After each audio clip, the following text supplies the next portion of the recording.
Standard form होना चाहिए। उसके रूप में हमने इसको डिस्कशन करने के लिए, क्योंकि आपने देखा होगा मार्केट में आजकल बहुत सारी प्रॉब्लम्स चल रही हैं अपने ड्रग्स को लेकर। किसी की क्वालिटी कुछ है, किसी की क्वालिटी कुछ है, कुछ भी मिला के देते हैं लोग।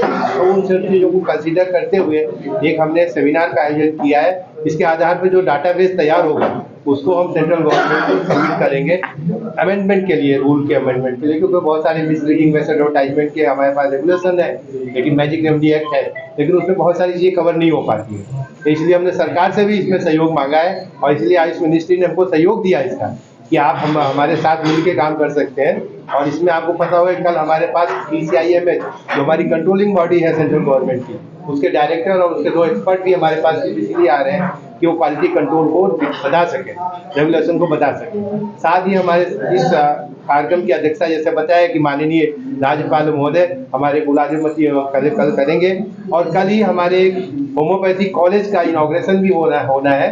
इस कैंपस कॉलेज की शायद वो हमारे कॉलेज अभी एक कमी थी, तो वो हमारा कॉलेज कल पूरा हो जाएगा और उसका इनॉग्रेशन होने के बाद इन टोटो आयुष की बातें हम लोग कर रहे हैं इस समय। आयुर्वेद तो एक पार्ट है उसमें, क्योंकि यूनिवर्सिटी के अंदर सारे सिस्टम है हमारे पास। तो इसी के साथ साथ हम राज्यपाल महोदय से भी निवेदन किया है कि एक इंटरनेशनल जर्नल ऑफ आयुष का लॉन्चिंग भी हमारे कल हो जाएगा इसी पे, कि आयुर्वेद के साथ और जो पद्धतियाँ जो हमारी इंडियन पद्धति है उनका भी हम इसमें साइंटिफिक एक्सप्लेनेशन पेपर प्रेजेंटेशन के रूप में करेंगे।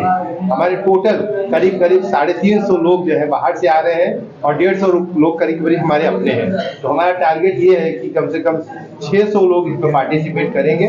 600 का हम तैयारी करके चल रहे हैं। साथ ही हमारे साथ आपने देखा होगा जो इसमें ऑर्गेनाइजिंग कमेटी में है, एक हमारी कल्टीवेटर फार्मा है जो USFDA अप्रूव्ड है। ये अपने लिए बहुत गौरव की बात है कि वो जोधपुर में ही है और इसको बहुत से लोग नहीं जानते थे, तो उसका भी एक्सपोजर इसी के साथ होने वाला है, जहाँ जाके हम कुछ प्रैक्टिकल ट्रेनिंग भी करने वाले हैं। साथ में जितने भी हमारे सब्जेक्ट एक्सपर्ट हैं इसमें, क्योंकि 2 डिपार्टमेंट मिल के काम कर रहे हैं, क्योंकि आपने देखा होगा कि हर्बल ड्रग्स जो होती हैं, खाने की जो भी चीज़ें होती हैं, उसमें बहुत ज़्यादा कंट्रोवर्सी होती है। तो द्रव्य गुण और रसशास्त्र दोनों मिल के एक हमारा ये प्रोग्राम होने जा रहा है, जिसका हमारा उम्मीद है कि इसका हमें आउटकम बहुत अच्छा मिलेगा। सेफ्टी एंड एफिकेसी को, फार्माकोडायनेमिक्स को, फार्माकोकाइनेटिक्स को हम बहुत अच्छे से डील कर पाएंगे, क्योंकि आज ये ज़माने की रिक्वायरमेंट है हमारे लिए।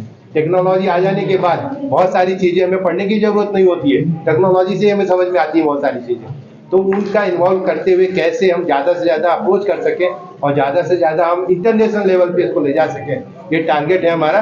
साथ में हम कल 6 MOU भी करने वाले हैं, जिसमें 3 इंटरनेशनल MOU हैं, एक अर्जेंटीना, एक अमेरिका और एक UK के साथ जुड़ रहे हैं। बाकी 3 हमारे नेशनल MOUs हैं। तो कोशिश हमारी ये है कि इसमें शायद 8 देशों के लोग हमारे पास पार्टिसिपेट कर रहे हैं, कुछ आ चुके हैं, कुछ ऑन द वे हैं। तो जितने भी हमारे MOU पार्टनर हैं सब आके यहाँ पे कंट्रीब्यूट करेंगे।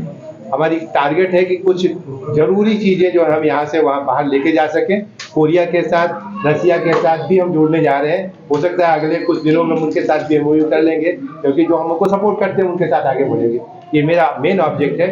औसत मानकम का आउटकम ये है कि कम से कम हम पब्लिक के अंदर सही चीज़ बता सकें, जो गलत चीज़ें हैं उनको हटा सकें, ज़्यादा से ज़्यादा उसका हम साइंटिफिक एवेल्युएशन करते हुए एक डाटा फॉर्म बना के हम गवर्नमेंट को और पब्लिक को सबमिट कर सकें। धन्यवाद।